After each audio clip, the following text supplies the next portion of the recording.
Vamos lá, senhores, eu sou Mário Sobral do Jornal Segurito, em mais uma edição do SST, o canal. E hoje vamos falar sobre a famosa CAT, a comunicação de acidente de trabalho.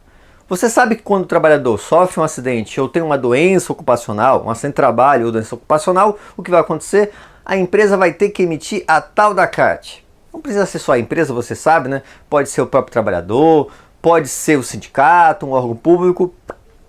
Só que aí, qual a função dessa CAT?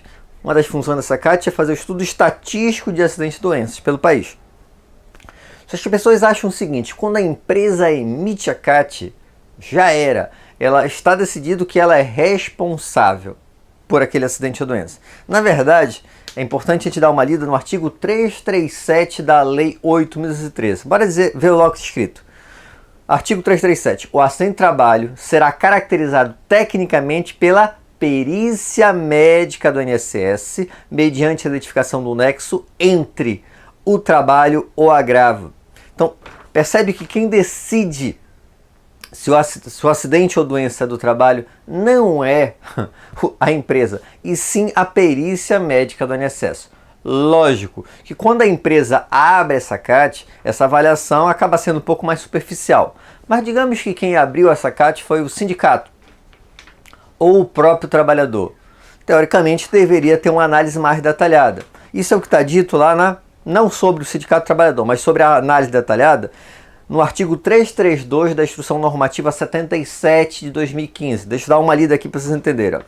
Para a identificação do nexo entre o trabalho e o agravo, que caracteriza o acidente do trabalho, a perícia médica do INSS, se necessário, poderá ouvir testemunhas, efetuar pesquisas ou realizar vistorias no local de trabalho, na empresa, ou solicitar o PPP diretamente ao empregador para esclarecimento dos fatos.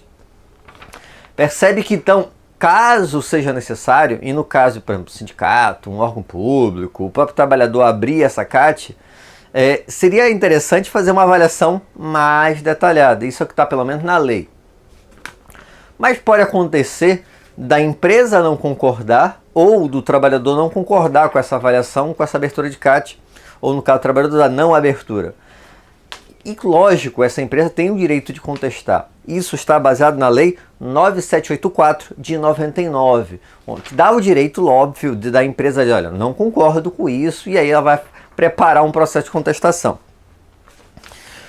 Outro item polêmico em relação à CAT é o prazo de emissão. Está lá no artigo 22 da Lei 8.213. E nesse artigo, ele fala o seguinte, que essa CAT deve ser emitida num prazo de 24 horas, dia útil, né?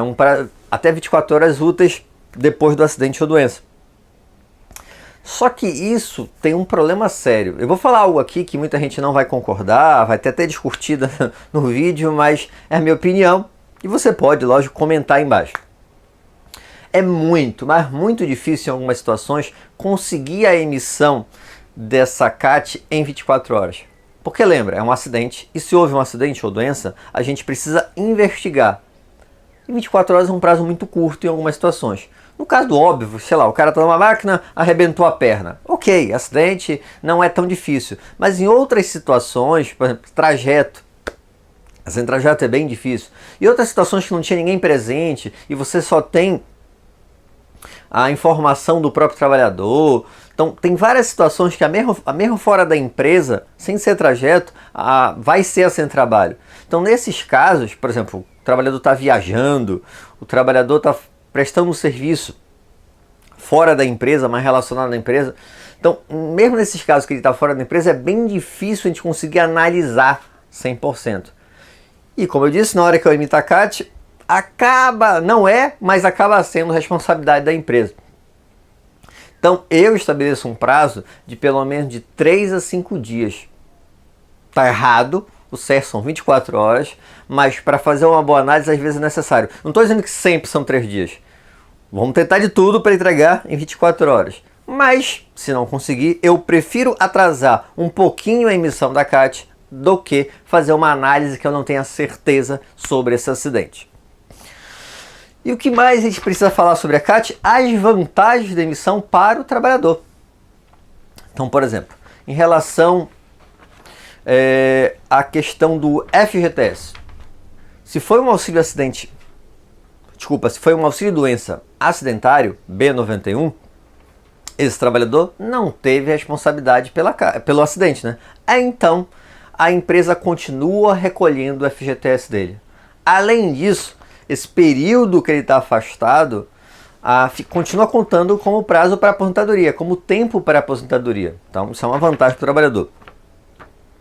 Outro item é o seguinte: para os acidentes superiores a 15 dias, o trabalhador recebeu o auxílio doença acidentário, está afastado, mais de 15 dias, né? Retornou para a empresa. Aí, de acordo com o artigo 118 da Lei 8.613, vai dizer o seguinte, ó: o segurado que sofreu acidente de trabalho tem garantida pelo prazo de mínimo de 12 meses a manutenção do seu contrato de trabalho. Lógico, se ele passou mais de 15 dias afastado, quando ele retorna, ele tem pelo menos um ano sem ser demitido com estabilidade. Essa é outra vantagem. Outra situação é o seguinte: imagina que ele resolveu então entrar com um processo contra a empresa. A CAT, emitida pela empresa, vai facilitar esse processo para o trabalhador. E por fim, a possibilidade do trabalhador receber o benefício denominado auxílio acidente, que vai estar lá no artigo 86. Será concedido, da Lei 8.613, será concedido como indenização ao segurado quando, após consolidação das lesões decorrentes de acidente de qualquer natureza, resultar de sequelas que impliquem redução de capacidade para o trabalho que habitualmente exercia. Então, que deixem sequelas definitivas. Então, por exemplo, o trabalhador ficou cego, ou o trabalhador perdeu um braço. Lógico, quem define isso não é a empresa, nem o médico do trabalhador. Quem vai definir isso é a perícia médica do INSS. Então, perceberam que a CAT tem muito mais coisas do que só a emissão dela. Espero que tenham gostado. Se gostaram, já sabe, né? Curte, compartilha. E tem alguma dúvida ou sugestão de pauta? Coloque embaixo nos comentários ou manda e-mail para sobralj@hotmail.com. Um abraço e até o próximo programa. Olá, eu sou o gestor do site Segurança do Trabalho, MWM. Olá, eu sou Mário Sobral, do Jornal Segurito. E juntos estamos fazendo